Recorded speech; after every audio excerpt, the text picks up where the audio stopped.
他们说初冬的江西没啥好玩的地方，我想说坐稳扶好，一场江湖候鸟古镇的行程即将开启。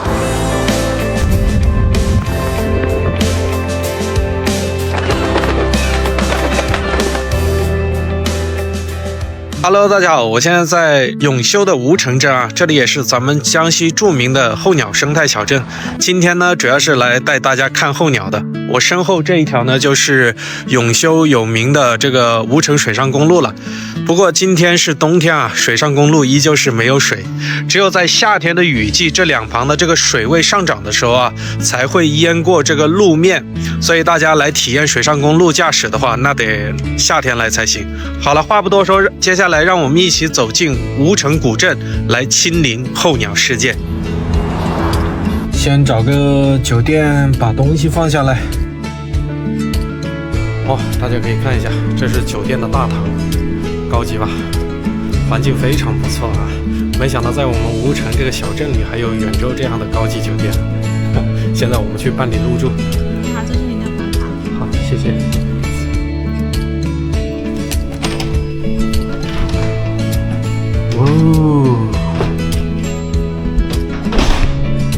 哇哦，不错不错不错，不错吧？这小环境，没谁了。哎呀，舒服。哎，还有个小阳台这边。环境可以吧？这环境没得说吧？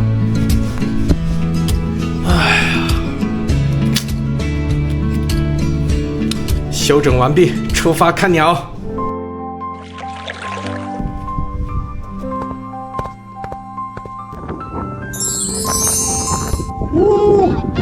看，这个水面上全是候鸟，一片白茫茫的，全是白鹤啊！我也不知道什么鸟种啊。为什么要这个季节来吴城呢？因为这个鄱阳湖和修河在这边交汇，这一片全是一片生态湿地啊。而且在每年的11月到次年的3月啊，北方那边是很冷的，入冬的，所以这里大概有10多万种这个鸟类啊，都会汇聚在这边。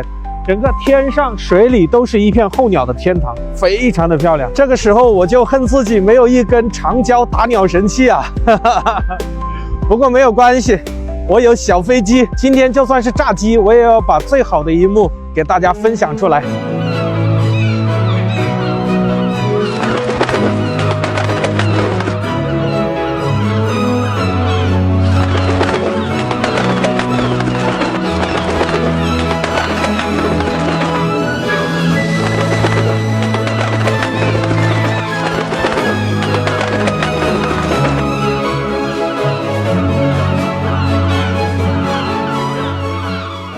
不得不说，吴城的环境是真好，整个吴城镇就是一片湿地绿洲，散发着别致的浪漫，特别适合踏秋打卡，难怪会成为候鸟王国。可你知道吗？这里不仅是个风光宝地，它同时也见证了江西曾经属于1线城市的富庶与丰饶。到了吴城镇啊，是不是感觉这里还挺复古的？这里就是咱们江西4大古镇之一的名镇啊！你不要看它现在冷冷清清的，曾经这里可是和瓷都景德镇、药都樟树镇齐名的地方啊。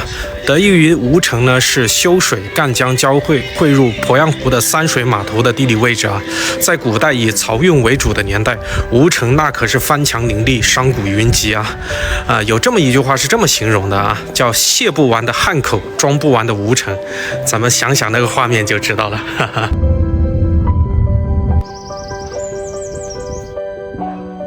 大家可以看一下我身后这座齐安会馆呢，就是当年吴城繁华的证明了。因为只有在商贸很繁华的地方，才会有外地的商会来建立会馆，作为生意啊、会客啊和交易结算的办公据点。像这样的会馆啊，在清朝时期，小小的吴城镇上可是有48座那么多啊，只是在1939年对日战争时期都摧毁了，只留下了2座。走，我们去另外一个会馆看看。这里还有我们标志着江右商帮的万寿宫，这么大一个牌楼，大家可以看一下这面墙上写了多少。看，福建会馆、都昌会馆、山西会馆、徽州会馆、湖湘会馆，想象一下，以前吴城得有多繁华，这么多的商会在这边都建了会馆。这个就是保留下来的第二个会馆——闽南会馆了。看，很有这种南洋风格，它叫天后宫，现在变成了这个吴城饺子店了。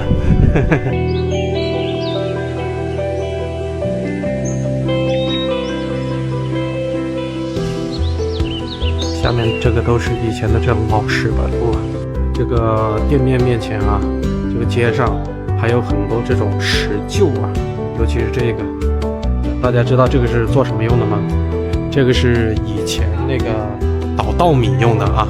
闽南会馆这一块呢，也叫排工巷啊，是当年负责吴城排水系统的工人集中居住的地方，所以这个地方呢，也用他们的职业命名了。你看，这么大一片地方都是干排水的，这反面也说明了吴城当时得有多少人流量才需求这么多人来维护它的排水系统啊。当时的景象有多繁华，可想而知。现在呢，这里是一个当地的仿古商业街，我只能说当地的文旅用心了，不管是建筑、装饰、园林，包括小景方面啊，都非常的统一主题，贴合了我们江西的干派风格，随处一找都是打卡地啊。